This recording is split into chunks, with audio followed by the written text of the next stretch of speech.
KR. Murugadoss Vijay படத்தின் படப்பிடிப்பு கொல்கத்தாவில் வேகமாக நடைபெற்று வருகிறது. விஜய்க்கு ஜோடியாக சமந்தா நடிக்கிறார். அனிருத் இசையமைக்கிறார். துப்பாக்கி படத்துக்கு பிறகு மீண்டும் இணைந்த கூட்டணி என்பதாலும் விஜய்க்கு இது 57வது படம் என்பதாலும் படத்தின் மீது அதிக எதிர்பார்ப்பு ஏற்பட்டுள்ளது. கொல்கத்தாவில் விஜய் வில்லனை துரத்தும் காட்சிகளை இரவு 10 மணியில் இருந்து அதிகாலை 4 மணி வரை படமாக்கி இருக்கிறார்கள். விஜய்க்கு வில்லனாக பெங்காலி நடிகர் டோட்டா ராய் சௌத்ரி நடிக்கிறார்.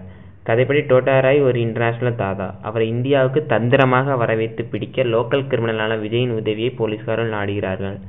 அப்படி திட்டமிட்டு வில்லனை கொல்கத்தா வர வைத்த விஜய் அவரை சேஸ் செய்து பிடிக்கும் காட்சிகளைத்தான் தற்போது படமாக்கி வருகிறார்களாம். இதனால் ஜெயிலுக்கு செல்கிறார் டோட்டா ராய். அதற்கு பிறகு விஜயை பழிவாங்க புறப்படுகிறார். ஆனால் விஜய் மாதிரி 2 பேர் இருப்பதை பார்த்து குழப்பம் அடைகிறார். இதில் யார் கிரிமினல் விஜய், இன்னொரு விஜய் என்ன செய்கிறார், வில்லனுக்கும் விஜய்க்கும் ஏற்படும் மோதல் எப்படி முடிகிறது என்பதுதான் படத்தின் கதை. விஜய் டபுள் ரோலில் நடிக்கிறார். டோட்டா ராய் ஜெயிலிலிருந்து தப்பிக்கும் காட்சிகளை எடுப்பதற்காக வரும் பிப்ரவரி 21 ராஜமுந்திரிக்கு கிளம்புகிறார்கள் படக்குழுவினர். இன்னும் பெயரேதும் வைக்கப்படாத இந்த படம் தற்போதைக்கு விஜயின் 57வது படம் என்றே சொல்லப்பட்டு வருகிறது.